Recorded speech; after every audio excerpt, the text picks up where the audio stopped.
Olá, minha gente. Hoje o objetivo é falar da AL 1.2 de Física 11º ano, movimento de um corpo sujeito a força resultante não nula e nula. Vamos estudar o que é que acontece ao longo desta atividade laboratorial.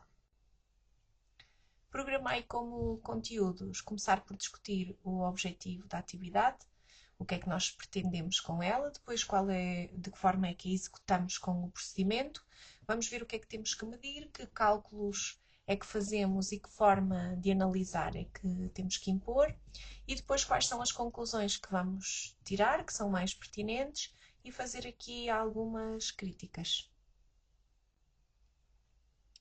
Dentro dos objetivos, é preciso perceber que temos aqui dois objetivos maiores. Um implica identificar as forças que atuam no corpo que tem movimento retilíneo, identificar quais é que são os tipos de movimento envolvidos neste procedimento, e na realidade nós vamos ter dois.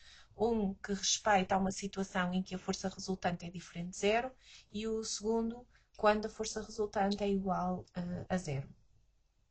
Depois é ainda importante, como objetivo, responder à questão problema. A questão que eu vou colocar tem a ver com o movimento de um trenó que é empurrado numa superfície horizontal gelada. Portanto, ele adquire movimento. E há uma pergunta-chave, que é preciso continuar a empurrá-lo para o manter em movimento nessa superfície? É esta lógica que vamos tentar responder com esta atividade. O nosso procedimento é relativamente simples. Começamos por concretizar a montagem experimental. Ela envolve uma calha onde vai circular um carrinho que está agarrado por um fio que passa numa roldana que está aqui representada pela letra R e fica agarrado a um corpo suspenso, P. Nós temos que segurar o conjunto numa fase inicial. Atrás do carrinho vamos ter um sensor e no momento em que largarmos o carrinho, este sensor é acionado e vai recolher os dados do estudo do movimento deste carrinho. Portanto, quer durante a queda do corpo que está suspenso, do P, portanto, no fundo vai puxar o carrinho ao longo da nossa calha. Depois do corpo suspenso chegar ao chão, ele deixa de puxar o carrinho e vamos estudar o que é que acontece a esse movimento. Portanto, fase 1, concretizar a montagem. Fase 2, largar o conjunto. Fase 3, permitir ao sensor a recolha de todos os dados. E aqui, esta recolha de dados pode aparecer segundo uma de duas formas, ou através de uma tabela, onde vamos observar os valores da velocidade no decorrer do tempo, ou então vamos trabalhar já com o gráfico de velocidade em função do tempo. A atividade que eu fiz com os meus alunos envolveu buscar diretamente o gráfico, e então eu vou trabalhar o vídeo com base nesse sistema. Há aqui ainda uma última etapa que implica a medição da massa, quer do nosso carrinho, quer do corpo suspenso. Já vamos ver mais à frente para que é que isto serve. Há ainda um outro aspecto que importa ter em conta. A atividade pode ser feita em duas fases ou numa única. Eu gosto de a fazer em simultâneo, mas nem sempre é possível. Esta calha tem que ter tamanho suficiente para que eu possa estudar dois tipos de movimento em simultâneo, e durante cerca de metade da calha eu espero que este fio que está agarrado ao corpo suspenso esteja sempre esticado. Então este fio tem que ter um comprimento que permita, durante metade da distância que o carrinho vai cumprir, este corpo vai caindo até ao chão, obrigando o carrinho a aumentar a sua velocidade. Portanto, ele está a ser puxado. Mais ou menos a partir de metade desta calha, o corpo P chega ao chão, o fio deixa de estar esticado e então o corpo que estava suspenso já não puxa o carrinho. E o que nós vamos assistir é o tipo de movimento que o carrinho executa depois desse ponto. Se eu tiver um fio demasiado curto, vamos imaginar que o corpo suspenso ficava aqui em cima junto à roldana. Nestas condições, o que acaba por acontecer é que eu só vou observar o movimento em que o carrinho está a ser puxado, e esse movimento implica um aumento na sua velocidade. Se o fio for demasiado comprido, vamos imaginar que o corpo suspenso fica aqui muito perto do chão. Eu só vou ter 2 ou 3 pontos de movimento acelerado e não vou conseguir estudar essa etapa do meu movimento. Portanto, vou ver só o que é que acontece depois do corpo suspenso cair ao chão. Eu posso fazer isto usando estas duas formas de trabalho, mas se eu trabalhar só de maneira a observar o movimento acelerado ou só o segundo movimento, que ele é uniforme, eu já não vou conseguir conjugar tudo no mesmo gráfico. Eu gosto de trabalhar em conjunto, já vos vou mostrar mais ou menos como é que gráfico é que é suposto nós observarmos. Há ainda uma questão aqui que também é pertinente, se em vez de um carrinho usarmos um bloco. Qual é que é a grande diferença? No estudo que eu vou fazer, o meu objetivo é reduzir o atrito ao mínimo. Portanto, eu não quero, ou eu pretendo que o atrito que ocorre entre as áreas de contacto, aqui as rodas do carrinho e a superfície, seja praticamente desprezável. Se em vez do carrinho usar um bloco, eu vou ter uma área de contacto maior e então vou ter uma força de atrito mais intensa. Nessas condições ela pode não ser desprezável e cai por terra o objetivo ou os objetivos desta atividade. O que é que eu vou medir então? Tenho aqui duas medições diretas, a massa do carrinho C e a massa do corpo suspenso P. Deixei aqui um espaço, nós vamos fazer esta medição e eventualmente poderão identificar o valor. Isto numa balança laboratorial costuma vir em gramas. Convém colocar aqui a incerteza absoluta de leitura e depois a unidade também dessa incerteza. Se a minha balança me dá a medição em gramas, a incerteza com certeza também estará em gramas. Vou fazer a mesma coisa para o corpo suspenso. O resto das medições é feita pelo sensor. Como eu estava a dizer há bocadinho, eu tenho duas hipóteses. Ou vou obter uma tabela onde eu tenho o tempo e a velocidade no decorrer de cada instante, e eu vou ter aqui vários registros de medição no decorrer do tempo. Se eu obtiver a tabela, eu depois tenho que construir o gráfico. Posso construir o gráfico recorrendo à função estatística da calculadora ou então usando um programa semelhante ao Excel no computador. O ideal é que o vosso sensor vos permita obter imediatamente o gráfico da velocidade em função do tempo, que no fundo é o que eu tenho aqui representado. Este gráfico não o obtive a nível experimental, pertence a um exercício de exame nacional, não me recordo qual, mas já nos permite aqui fazer várias análises, nomeadamente perceber que há aqui uma fase inicial em que o carrinho não foi ainda largado. Reparem que eu até tenho aqui uma redução da velocidade, ela está muito perto dos 0 no t igual a 0 e baixa para 0 logo a seguir. Portanto, se eu estou a segurar o conjunto com a minha mão, imaginem que estão a fixar o carrinho num ponto, a minha mão treme sempre ligeiramente. E essa pequena, esse pequeno movimento pode ser captado pelo sensor se ele já estiver ligado. Portanto, basicamente, este primeiro bocadinho aqui do gráfico será algo para não considerar. Eu vou desprezar ao analisar este gráfico, este bocadinho. Da mesma forma que eu tenho aqui um ponto, o meu máximo, digamos assim, corresponde exatamente à situação em que o corpo suspenso chega ao chão e a partir daqui o tipo de movimento também se altera. Tenho aqui uma quebra, portanto uma ligeira diminuição da velocidade que não faz muito sentido do ponto de vista experimental se não existir atrito. Esta etapa aqui também é difícil de analisar, portanto, às vezes resulta de qualquer coisa ali, um puxão que ainda aconteceu quando há o embate com o chão.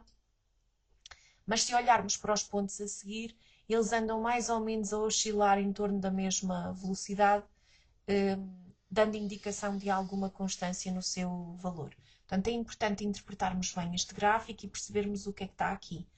Com o gráfico eu posso ir buscar depois outras coisas, mas já no âmbito dos cálculos. Também vamos ver a seguir.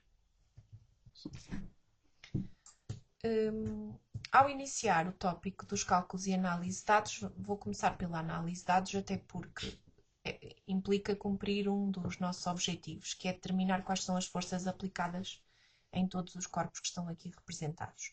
Então, é preciso dividir isto em duas etapas. O nosso movimento acontece enquanto o corpo suspenso chega ao chão e, nessas condições, o corpo suspenso vai estar sujeito à ação da força gravítica e da tensão, enquanto o carrinho tem a sua força gravítica, a reação normal e uma tensão. O que é esta tensão, quer no corpo suspenso, quer no carrinho? Eu tenho um fio aqui a agarrar estes dois corpos que está sempre esticado, é um fio inextensível.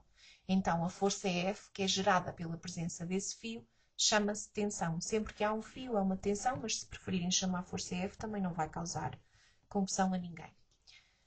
Já depois do corpo suspenso chegar ao chão, portanto ele vai caindo, chega ao chão, vamos aqui para a imagem de baixo, o que acontece é que o meu fio passa a estar laço, deixa de estar esticado.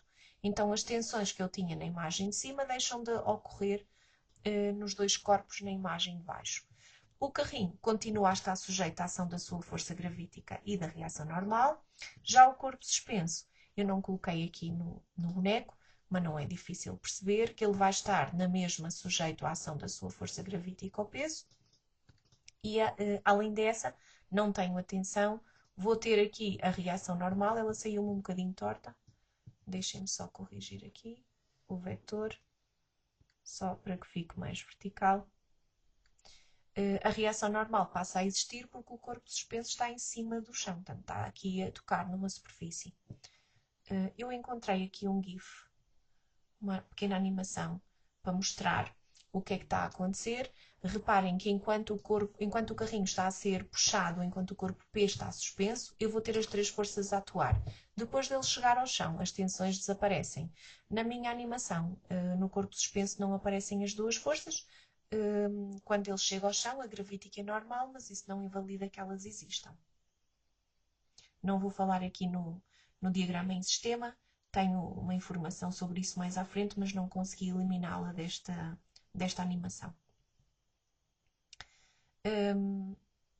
Nós neste ponto, às vezes alguns colegas abordam aqui um trabalho sobre quem é que faz movimentar estes dois corpos. Eu gosto de pensar nos corpos individualmente e se eu pensar no carrinho, a força que faz mover o carrinho é a tensão. Portanto, se eu pensar aqui nesta fase inicial, a tensão vai corresponder à minha força resultante no caso do carrinho e reparem que na vertical a reação normal e a força gravítica têm que estar equilibradas porque o carrinho não anda aqui aos saltos, não tem movimento no eixo vertical, só apresenta movimento no eixo horizontal. Por isso é que a resultante corresponde à tensão. Já se eu olhar para o corpo que está suspenso, a minha força resultante, se calhar é melhor aqui trabalhar só a forma algébrica. Se eu disser que o sentido positivo é para baixo, vai corresponder à força gravítica menos a tensão. Portanto, se eu fizer a mesma lógica de trabalhar a forma algébrica aqui para o carrinho, vou só tirar os vetores e já tenho a resultante para os dois corpos. Também posso usar uma estratégia que é juntar estes dois corpos como se eles fossem só um. E nessas condições eu tenho que ter alguma cautela com a forma como represento. Sei que vocês muitas vezes escrevem vetores e é preciso ter cautela com os vetores que eu vou colocar agora. Porque a minha lógica é voltar a trabalhar a segunda lei de Newton. A resultante é igual à massa vezes a aceleração. Eu coloquei os vetores propositadamente para trabalhar a forma vetorial desta expressão. Se eu usar o carrinho e o corpo suspenso acoplados, portanto eles estão juntos, são só um corpo, a minha força resultante é dada pela normal, que está a atuar no carrinho, mais a força gravítica que atua no carrinho, vou pôr aqui que é corpo C, mais a força gravítica que atua no corpo suspenso. E isto é que corresponde à massa do conjunto, C mais P, vezes a aceleração do conjunto. E o que é que acontece aqui? Eu tenho aqui um problema que muitas vezes vocês costumam acrescentar aqui as tensões, mas as tensões são forças interiores e eu não posso colocá-las aqui. Tanto não posso colocá-las aqui que se eu pensar em quem é que é a resultante que faz mover este conjunto, como a normal do carrinho está equilibrada pela força gravítica, deixem-me só mudar aqui de cor. Estas duas forças vão dar zero, a sua soma vetorial, porque uma aponta para cima e a outra aponta para baixo, e a força responsável pelo conjunto é a força gravítica que atua no corpo que está suspenso. Se eu acrescentar aqui as duas tensões, reparem que a direção da tensão que atua no carrinho é horizontal E a direção da tensão que atua no corpo suspenso é vertical. E nós temos tendência para dizer, estas tensões são iguais, mas elas só são iguais em termos de módulo. A tensão que atua no carrinho tem o mesmo módulo que a tensão que atua no corpo suspenso. Mas elas não têm a mesma direção. Portanto, se eu as colocar aqui nesta equação, eu não as posso simplificar. Porque se eu somar, e aqui vocês matematicamente isto é fácil de perceber, se eu tiver uma força horizontal e tiver outra vertical e eu quiser somá-las, a sua soma pode ser dada, por exemplo, pela regra do paralelograma. Estou aqui a traçar duas paralelas às duas forças e a minha força resultante, embora esteja um bocadinho tortinha, é esta que está aqui. Ela não é zero. Portanto, tudo o que é forças interiores, quando eu junto os corpos num só sistema, não posso colocar.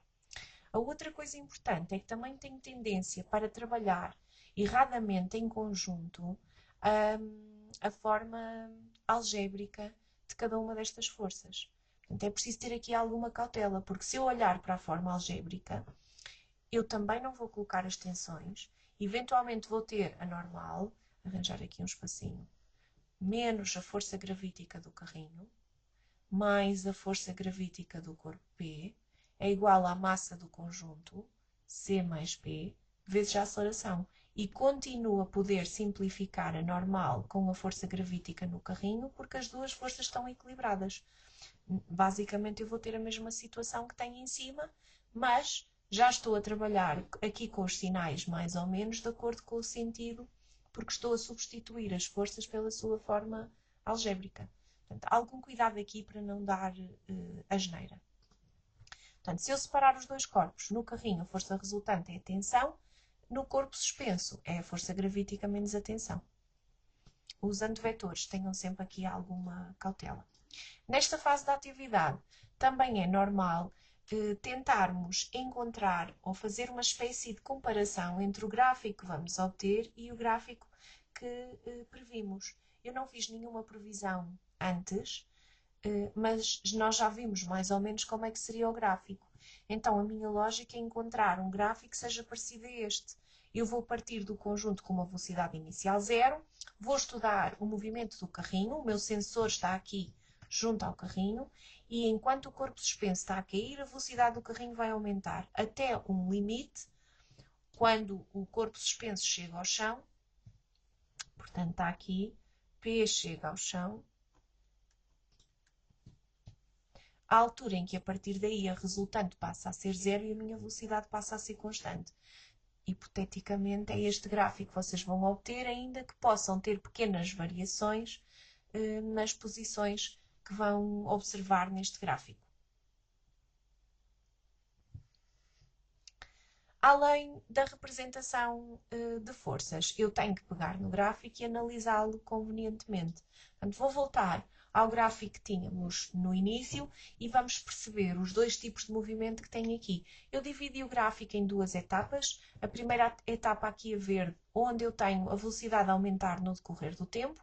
Isto acontece enquanto o corpo suspenso não está assente no chão e eu vou ter aqui o movimento retilíneo uniformemente acelerado. Acelerado porque o que está a acontecer é que a velocidade está a aumentar. Só colocar aqui. V aumenta em módulo. E uniformemente, porque quando eu olho para o meu gráfico, eu posso pensar que o declive deste gráfico me dá o valor da aceleração. Aquele igual não me saiu bem o igual. E o declive é uma constante. Portanto, uniformemente diz-me que a aceleração é uma constante. Ok? Nesta fase do movimento, o meu objetivo é chegar a esta aceleração. Tenho dois caminhos para fazer isto e agora vai depender do que é que eu tenho em termos de material para trabalhar. Se tiver a recorrer aos gráficos provenientes da interface que eu uso ligado ao sensor, eu posso obter diretamente a equação das velocidades ou das posições. E se eu tiver a equação das velocidades ou das posições, eu chego à aceleração facilmente. Se eu obtiver a das velocidades, a aceleração vai estar agarrada ao termo em t, ou se quiserem na calculadora, a partida será um x. Se eu tiver a equação das posições, o termo em t² dá-me um meio da aceleração.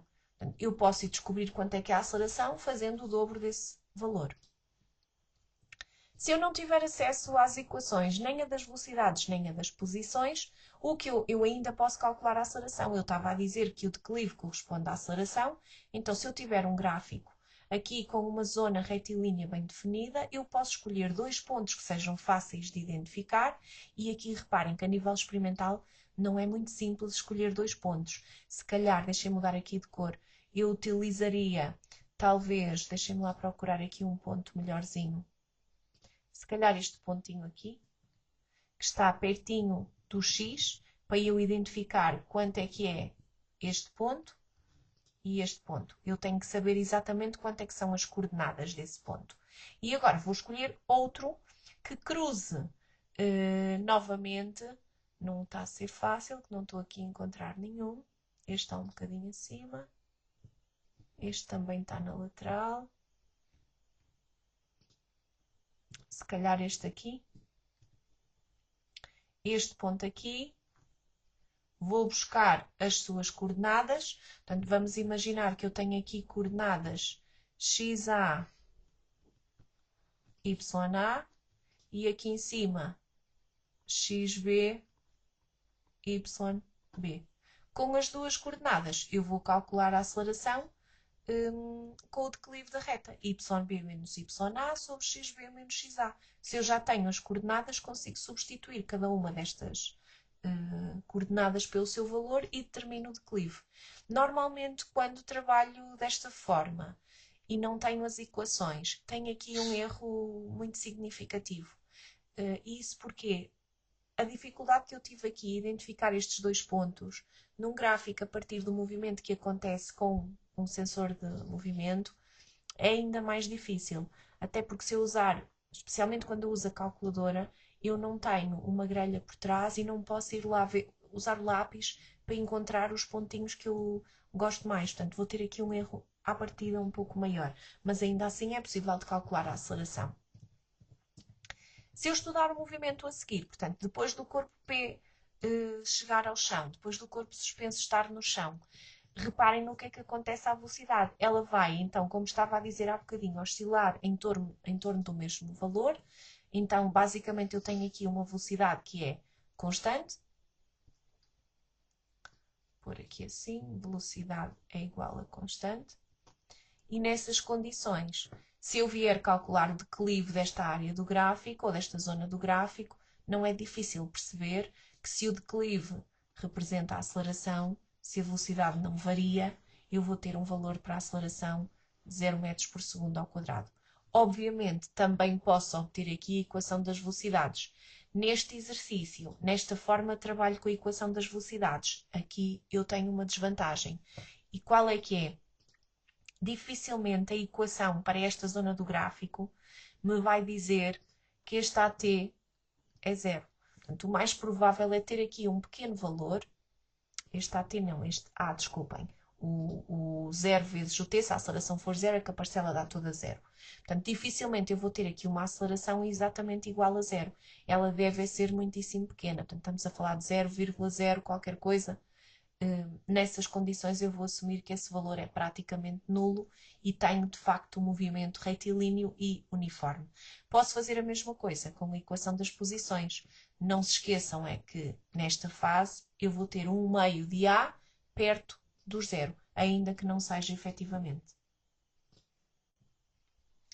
Eu encontrei aqui no manual um exemplo muito concreto para podermos fazer análise de dados e reparem, a função que eu tenho nesta primeira parte do movimento, em que ele é retilíneo uniformemente acelerado, eu tenho que pegar na equação da reta que obtenho a partir da calculadora e perceber, por comparação, que consigo chegar facilmente à informação da aceleração.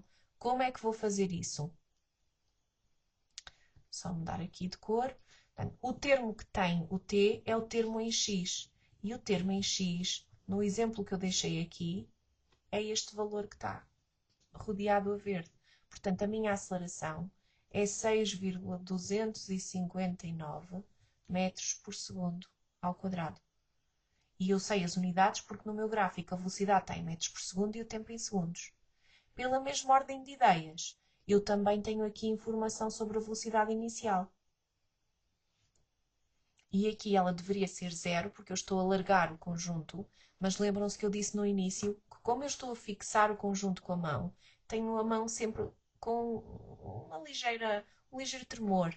E esse tremor pode fazer com que a velocidade registada seja positiva ou negativa consoante o momento do movimento da nossa mão quando o sensor inicia a recolha de dados. Portanto, também não é um valor para se preocuparem muito com o assunto. Se eu olhar para a segunda parte do movimento, vou fazer exatamente a mesma coisa.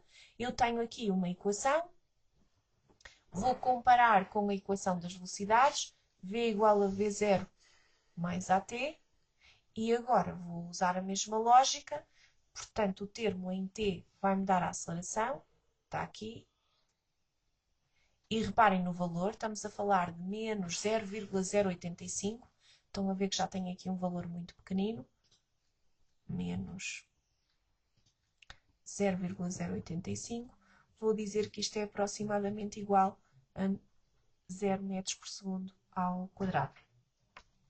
Também posso usar a velocidade inicial como sendo o outro termo que está aqui, o 3,348 metros por segundo, embora aqui o seu significado corresponde no fundo à velocidade do gráfico quando o corpo P chega ao chão. Ok, a minha linha está um bocadinho torta, mas dá para perceberem a ideia, acho eu.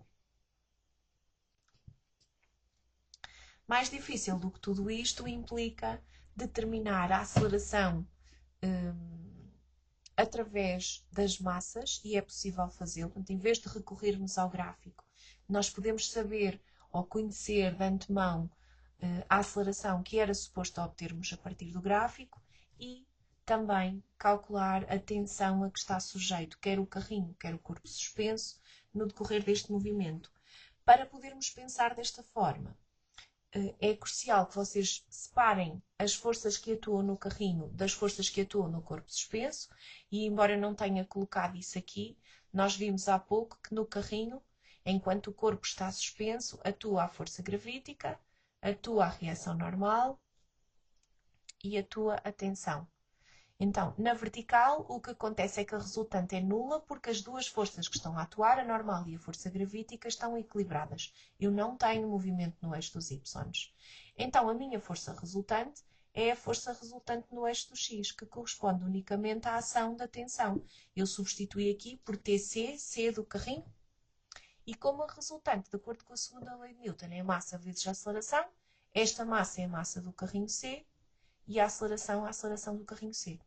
Se fizer a mesma coisa para o corpo suspenso, volto a lembrar que em termos de forças aplicadas, vamos ter a força gravítica no corpo suspenso e a tensão com sentido contrário. Então, isso significa que quando eu aplico que a resultante das forças é a massa do corpo P vezes a aceleração do corpo P, a minha resultante com o sentido positivo para baixo é o peso ou força gravítica do corpo P menos a tensão que atua nesse corpo. E isto vai ser igual à massa desse corpo vezes a sua aceleração.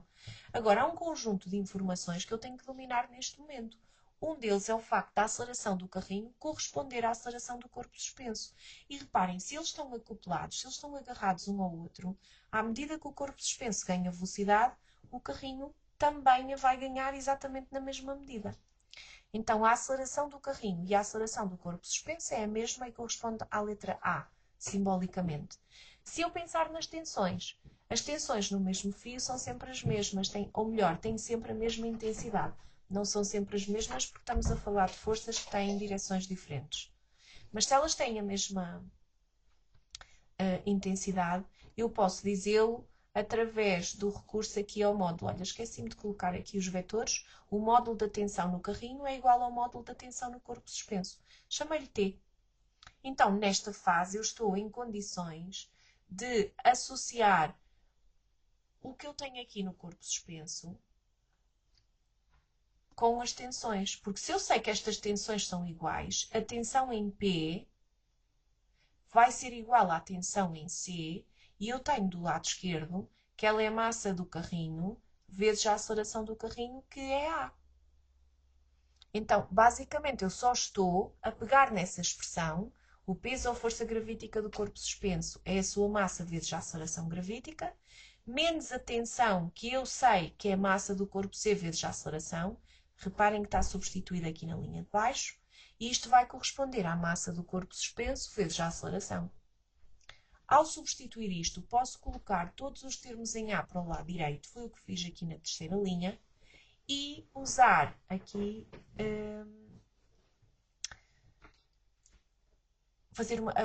aplicar aqui a distributiva. Ponho a aceleração em evidência, que é igual para as duas parcelas, e fica do lado esquerdo a massa do corpo suspenso mais a massa do carrinho. E se eu colocar essa soma para o lado direito, portanto vai entrar a dividir pela massa do corpo suspenso vezes a aceleração gravítica, eu tenho uma aceleração que consigo determinar unicamente recorrendo ao G, a aceleração gravítica, que é uma constante, e às massas que eu medi na última fase das medições da minha atividade experimental. Portanto, agora aqui já se compreende porque é que nós tivemos que medir a massa do carrinho e do corpo suspenso.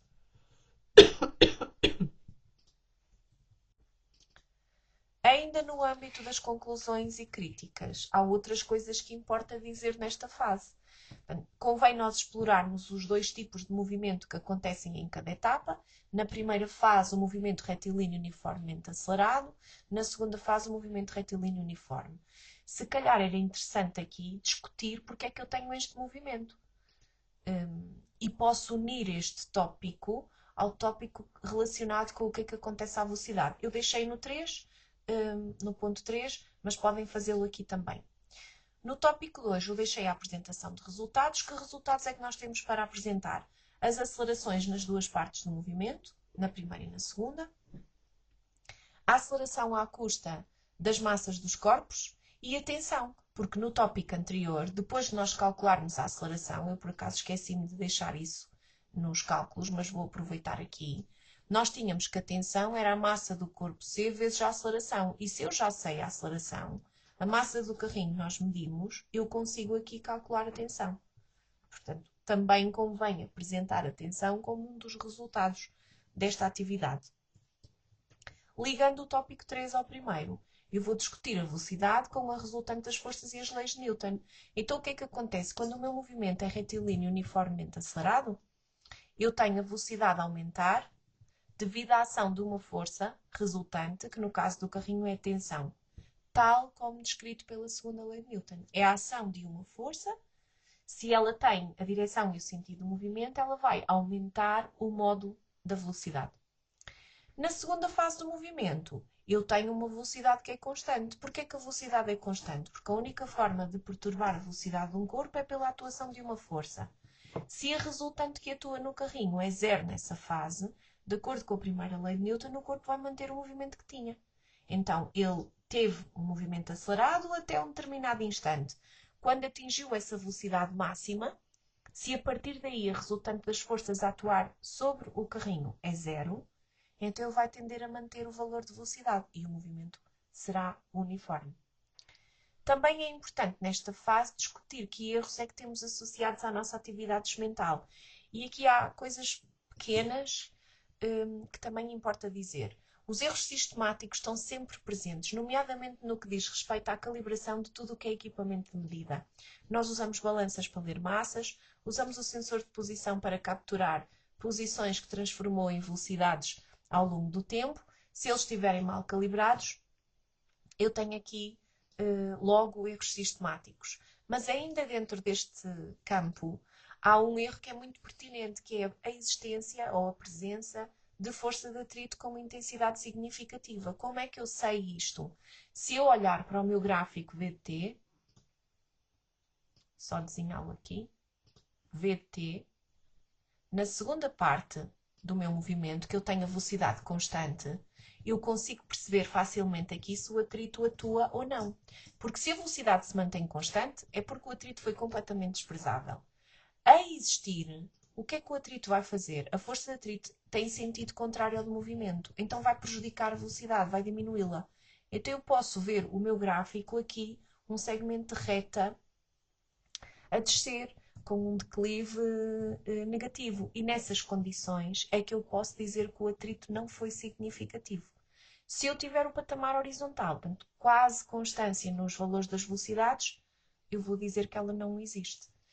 A existir a força de atrito, ela está a produzir um erro sistemático.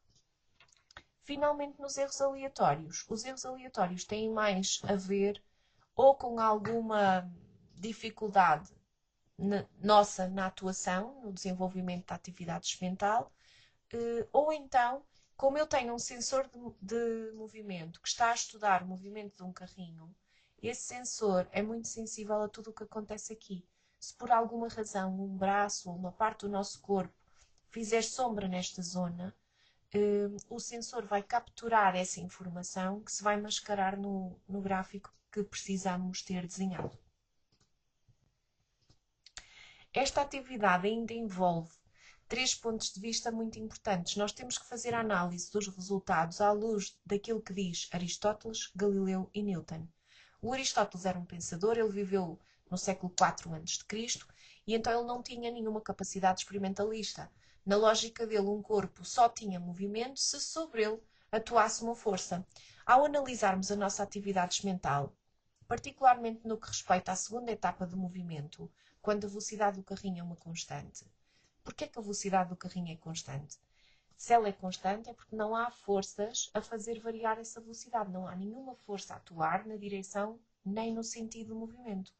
Ou no sentido contrário. Portanto, não tenho nenhuma força a atuar na segunda fase do movimento, na segunda etapa, no decorrer desse percurso. E então o que acontece é que a velocidade se mantém constante. Então, no fundo, a nossa atividade experimental desmente esta ideia de Aristóteles. Contraria que um corpo só tem movimento se uma força o empurrar. Porque, a ser assim, quando o corpo suspenso chega ao chão, o carrinho tinha que parar imediatamente. E ele não para. Ele continua a movimentar-se com a velocidade que tinha antes do corpo suspenso chegar ao chão. Lembrem-se, por favor, que na vertical eu já não tenho movimento nunca. As forças normal e gravítica estão equilibradas. Galileu pensava diferente. Galileu foi um experimentalista. Ele foi um dos grandes estudiosos da presença da força de atrito. E então ele dizia que se não houver nenhuma força a atuar sobre o corpo, e se ele estiver em repouso, ele vai continuar em repouso. Mas se ele tiver movimento, ele vai continuar em movimento. E ao analisarmos esta segunda fase do movimento, isto confirma a hipótese de Galileu. Efetivamente, o corpo estava em movimento e, sem atuar sobre ele nenhuma força com a direção do movimento, a velocidade dele mantém-se. O problema aqui com Galileu é que eu não consigo provar o movimento perpétuo, porque ele dizia que ele permanecerá sempre em movimento se já estiver em movimento. A nossa vida não funciona para sempre, portanto, a ideia do movimento permanente não é possível de provar. Então, à partida, nós só dizemos que esta atividade colabora de alguma forma com a hipótese que Galileu lançou. O que é que acontece com Newton? O Newton disse: eu só vi mais longe porque subi aos ombros de gigantes. E basicamente foi isso que aconteceu. Ele usou a informação que tinha de outros pensadores e experimentalistas e matematizou a coisa. Portanto, ele disse que se num corpo podem atuar forças, mas se a resultante das forças for nula, se for zero, o corpo pode apresentar duas situações. Ou está em repouso, ou está em movimento retilíneo uniforme. E reparem que a nossa atividade mental, especialmente na segunda etapa, prova isto mesmo. Na segunda etapa, a resultante que atua no carrinho é zero e o corpo tem movimento retilíneo e uniforme. Basicamente, a nossa atividade mental comprova completamente o que Newton disse, parcialmente o que Galileu disse e contraria a teoria de Aristóteles.